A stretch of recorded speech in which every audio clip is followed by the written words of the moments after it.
So with us all knowing that the Shibuya Incident DLC is the next thing coming to Cursed Clash, we're waiting to know what characters we're going to be getting, and we're excited. There's a lot of fan favorites out there, and one of the fan favorites that I know y'all really like is Mahoraga. I know y'all want him today, and I'm going to be giving you a concept that I think will allow Mahoraga to come to the game. So this isn't clickbait, but it's not just going to be fully Mahoraga. And I think he's going to have to come in a package with Megumi as a new Shibuya version of Megumi.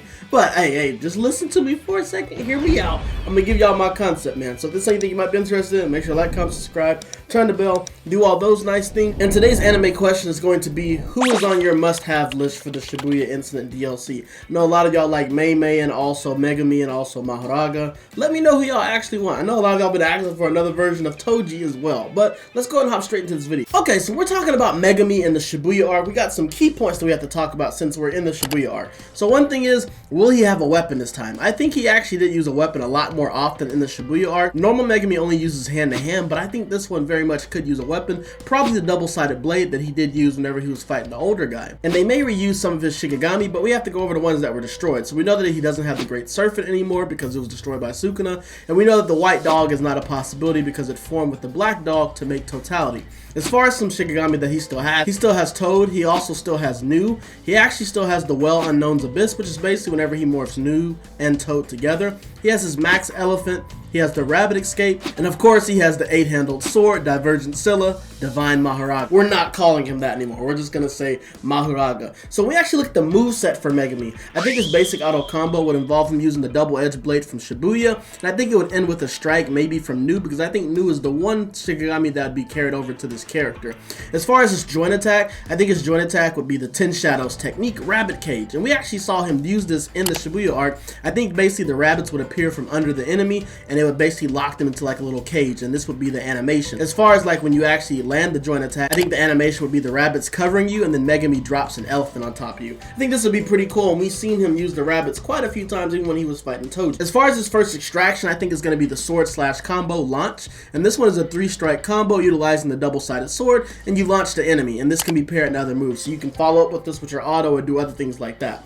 The next extraction is going to be the double blade combo Expose, a 4-part striking combo that ends with the downward slash, leaving the opponent open to follow up. I think this one would basically just be like a combo, but the last slash is going to leave you open. This would basically be an ult or a joint confirmed if you wanted it to be. I think this would be pretty good to give Megumi to make him a stronger character. The next extraction would be the 10 Shadows technique, Rabbit Launch. And the way this one works is rabbits appear from under the enemy, launch them into the air for a follow-up. So this one will be similar to the joint, but instead of it like, putting them in a cage, he would actually knock them up into the air, and this would allow you to follow up. Kind of similar maybe to Jogo's extraction technique, where he makes the volcano knock you up into the air. The next extraction technique will be the 10 Shadows technique, Rabbit Escape. Megumi creates a wall of rabbits that will absorb the damage of techniques. I think this one would be like one of the first techniques that actually counters, like, curse techniques as far as a barrier. We saw Megumi use his rabbits as a way to escape, and also as a way to take the blow of curse techniques. So I think this would be pretty cool if you could make a wall of rabbits, and it can maybe prevent like a Fuga from hitting you, or even like a purple. I think this would be pretty powerful, but it would make Megumi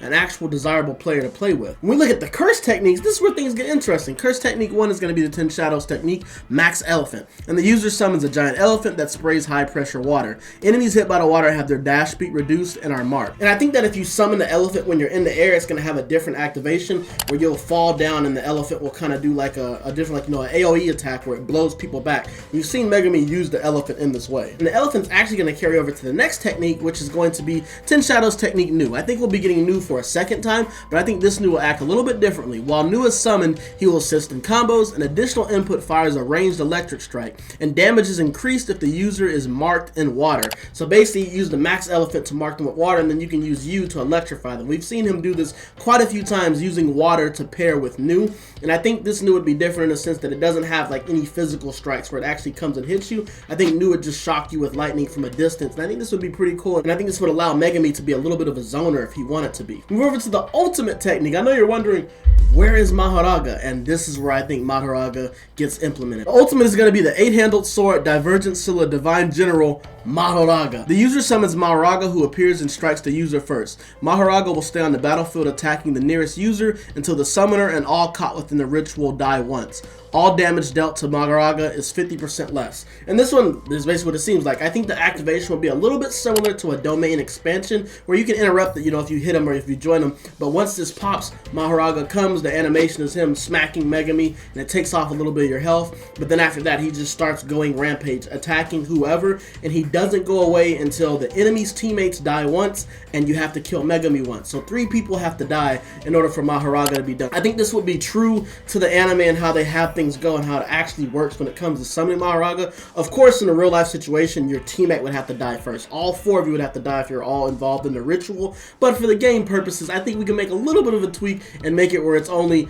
the enemy team and Megumi dying. This would be pretty crazy, but it also has, a little bit of a drawback, since we know that Mahoraga would also be attacking you, and he'd have special techniques and all types of powerful techniques. I don't know if he'd be as powerful as Rika, because that might be a little bit too crazy, because Rika does crazy damage. But let me know how I actually feel about this concept. Do you think this would be actually good, or would you not use this just because of the fact that Mahoraga comes out and hits you? But I think this is the best way to implement him, just because Mahoraga is able to adapt to curse techniques, and eventually it doesn't really do much damage to him, and Sukuna was only able to defeat him because he was able to use his domain expansion.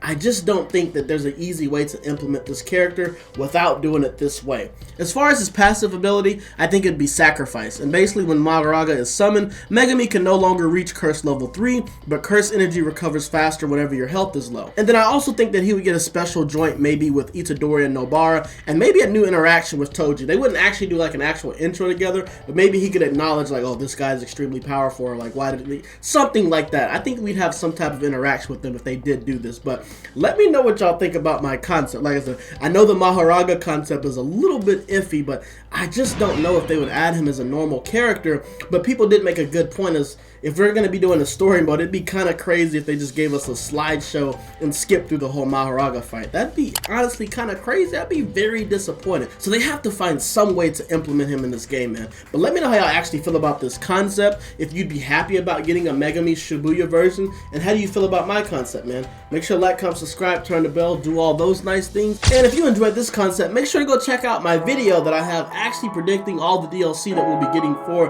the Shibuya Incident arc. I hope y'all enjoyed this video, and I'm gonna see you on the next one, man. Yep.